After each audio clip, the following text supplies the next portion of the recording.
If you are feeling anxious, lost or broken, then believe me, the God had sent this video for you. आज मैं आपको कुछ ऐसे science बताऊंगा जिससे आपको पता चलेगा कि भगवान आपके साथ है और वो आपको प्रोटेक्ट करने की कोशिश कर रहे हैं। अगर आपने इस वीडियो पर क्लिक किया है, then promise me कि आप इन साइंस को कभी भी इग्नोर नहीं करोगे। तो फटाफट से इस चैनल को सब्सक्राइब कर दो और फिर चलो शुरू करते हैं। आई एम डैम श्योर कि आपने ये कहीं ना कहीं कहानी सुनी होगी, कहीं ना कहीं तो सुनी होगी। तो ना एक बार एक राजा होता है और वो शिकार खेलने के लिए जाता है और बाय चांस शिकार खेलते खेलते उस राजा की अपनी ही तलवार से उसका अंगूठा कट जाता है। और वहीं पर उसका एक मंत्री होता है जो कि बहुत समझदार होता है और वो राजा से कहता है, महाराज आप चिंता मत करो, जो होता है अच्छे के लिए होता है, क्योंकि जो कुछ भी होता है ना उसके पीछे कुछ ना कुछ अच्छी चीज जरूर छुपी होती है। अब बात तो बिल्कुल ठीक कही थी, क्योंकि भगवान मंगल भवन है, अमंगलहारी है। लेकिन उस समय राजा को बहुत तेज गुस्सा आ जाती है। वो सोचता है कि यहाँ पर मेरा अंगूठा कट गया है और ये मुझको ज्ञान दे रहा है, और वो ना मंत्री को सजा सुना देता है। अब कुछ समय बाद राजा फिर से शिकार खेलने जाता है और फिर होता क्या है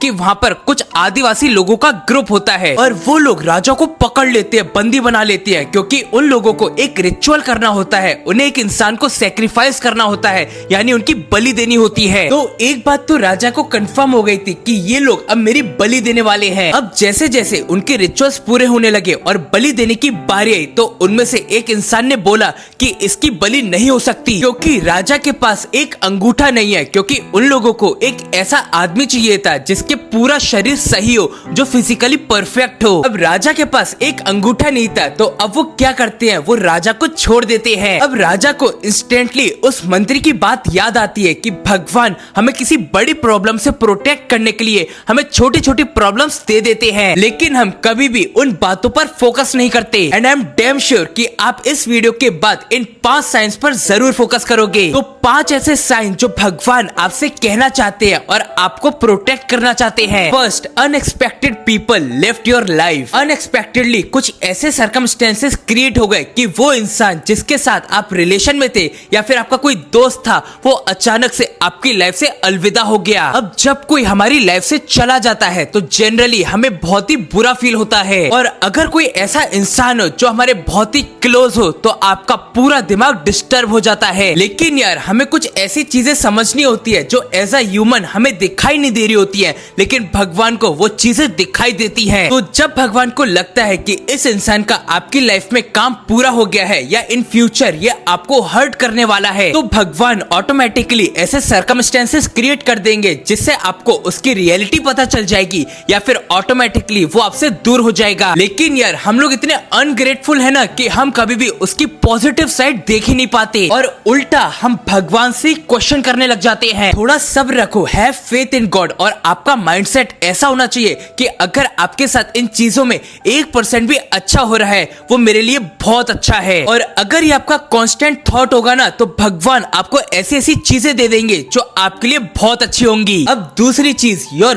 गट feeling is louder than ever. एक बात सोचो, अगर भगवान को आपसे कांटेक्ट करना हो तो भगवान आपको कॉल करेंगे, व्हाट्सएप करेंगे, मैसेज करेंगे, इंस्टा पर भेजेंगे? नहीं ना, लेकिन भगवान को कुछ ना कुछ मैसेज कन्वे जरूर करना है। अब भगवान ने ना हमारे अंदर कुछ ऐसे तरीके बना रखे हैं जिनसे हम उनसे बात कर सकते हैं। अब आपने ये बात कभी ना कभी सुनी होगी कि भगवान हमारे अंदर होते हैं और you will find the answer. और मेडिटेशन होता क्या है, नाम जप होता क्या है, अपने अंदर ध्यान लगाना, उनकी कृपा पाना, और वहीं से तो हमारी गट फीलिंग आती है। गट फीलिंग होता क्या है, हमारे अंदर की आवाज। और अगर हम इन चीजों को कनेक्ट करें तो gut feeling is literally the words of God for you. और इसका एग्जाम्पल तो आप खुद हो। याद करो, जब आपके साथ कुछ बड़ा होने वाला था तो आपकी गट फीलिंग कितनी स्ट्रांग हो गई थी, और जब हमारे साथ कब बुरा होने वाला होता है तो हमारे अंदर, हमारे मन के अंदर कितनी वियर्डनेस ही छा जाती है। तो अगर किसी इंसान को लेके, किसी सिचुएशन को लेके अगर आपकी गट फीलिंग बहुत ही स्ट्रांग हो गई है तो उसे इग्नोर मत करना, एक्सेप्ट करना, चाहे जितनी भी वो अनकंफर्टेबल क्यों ना हो, क्योंकि अगर आप उसे इग्नोर कर दोगे, you are literally disappointing the god. अब number 3, the same problem is happening again and again. बार बार टॉक्सिक रिलेशनशिप में फंस जाते हो या फिर किसी चीज को लेके बार बार फेल हो जाते हो। अब यहाँ पर भगवान जो आपको समझाना चाहते हैं वो आप समझ नहीं रहे हो, अपने अंदर कोई भी चेंज नहीं लाना चाहते, या फिर भगवान चाहते हैं कि आप उन्हें भूल रहे हो, उन पर विश्वास करो। ऐसी सिचुएशन में आपको करना क्या चाहिए? मेडिटेट या नाम जप as much as you can, क्योंकि जितना आप नाम जप करोगे, जितना आप मेडिटेट करोगे, उतना ज्यादा आप भगवान और अपने बीच कनेक्शन बना पाओगे। कीप एक्सपेरिमेंटिंग और अपने अनप्रोडक्टिव और बेकार की आदतों को बिल्कुल खत्म कर दो और उनकी तरफ पूर्ण शरणागत और पूरी तरीके से सरेंडर हो जाओ। अब चौथा, you are experiencing a lot of issue. आपकी लाइफ में बहुत सारी परेशानियां आ रही हैं, बहुत सारी प्रॉब्लम्स, बहुत सारी परेशानियां अचानक से आ गई हैं, बिल्कुल स्टक फील कर रहे हो, भगवान अब मैं क्या करूं, और आपकी ग्रोथ भी रुक गई है। This might be the way of God telling you कि आपसे कोई गलती हो गई है, क्योंकि कोई ऐसी गलती जो भगवान से आपने प्रॉमिस की हो, आपने कसम खाई हो, लेकिन वो आपने पूरी नहीं की हो। तो ये भगवान का एक तरीका है, आपकी आदतों को, आपकी जो कसम है, जो आपकी बातें हैं, उन पर रिफ्लेक्ट करो, उन पर एक्शंस लो। और अगर आपसे कोई गलती हो गई है तो उसके लिए आप सॉरी मांग लो, उनसे आप माफी मांग लो, और अगर आपने कोई प्रॉमिस किया है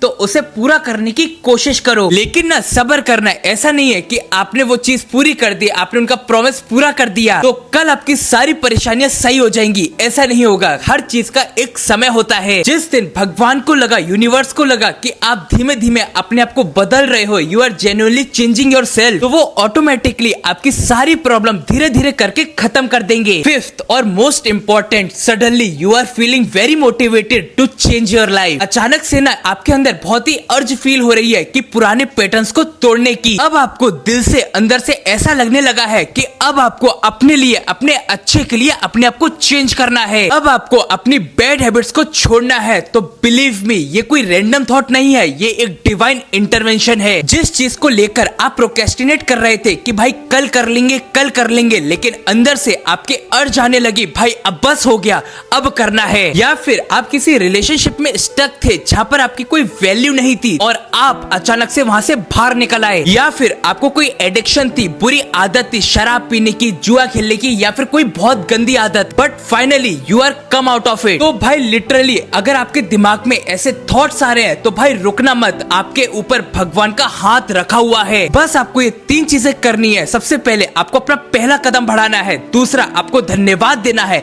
और तीसरा आपको पूरी तरीके से भगवान पर विश्वास करना है। और जिस दिन आपने 3 चीजें कर ली तो याद रखना आपको एक दिन अपने ऊपर प्राउड फील होगा। होप ये वीडियो देखकर आपको थोड़ी सी भी क्लैरिटी मिली होगी। और अगर आप इन साइन में से कोई भी एक साइन फील कर रहे हो तो कमेंट्स में थैंक यू गॉड जरूर लिखना।